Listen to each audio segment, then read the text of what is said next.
Bonjour, bonjour, j'espère que cette semaine commence bien.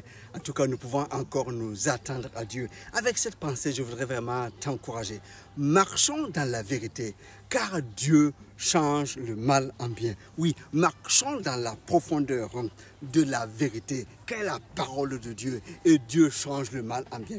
Je vous partage l'histoire que vous connaissez, c'est l'histoire de Joseph. Ce jeune homme, dès son jeune âge, a eu des rêves, des songes, où Dieu lui a montré clairement qu'il allait l'amener à la royauté, qu'il allait l'élever, mais il n'en savait pas plus. Il a eu une confiance totale en cette parole. Cela a créé l'inimitié déjà dans sa famille. Donc il est vendu comme esclave en Égypte. Et quand il arrive en Égypte, il est dans la famille de Potiphar. Et à cause de sa présence, la famille de Potiphar est bénie. Mais accusé par la femme de Potiphar, il se retrouve en prison. Oh, quelle longue durée dans la prison. Même quand il expliquait les songes des autres prisonniers, il a été oublié là. Jusqu'au jour, le jour fatidique, le temps choisi par Dieu, où Pharaon même a eu des rêves que personne ne peut expliquer. Donc on se souvient donc de Joseph qui est donc sorti de la prison et qui va donner une explication avec sagesse, avec intelligence.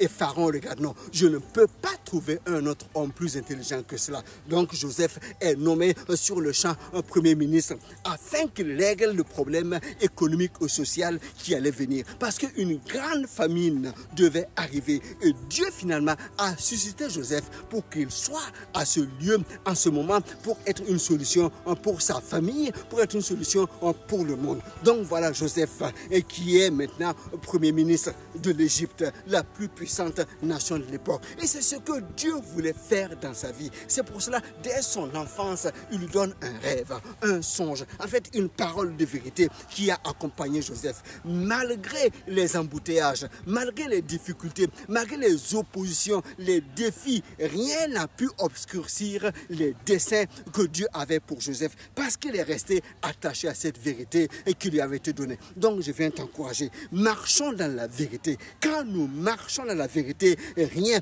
même l'ennemi ne peut pas stopper ce que Dieu veut faire. Pourquoi? Parce que nous sommes dans cette vérité de la parole et Dieu veille sur cette parole pour l'exécuter. Ce qu'il a dit sur ta vie, il l'accomplira. Donc marchons dans cette vérité-là et Dieu changera le mal en bien. Il accomplira ses desseins et son nom sera glorifié. Je viens vraiment t'encourager. Non, non, non, ne te décourage pas.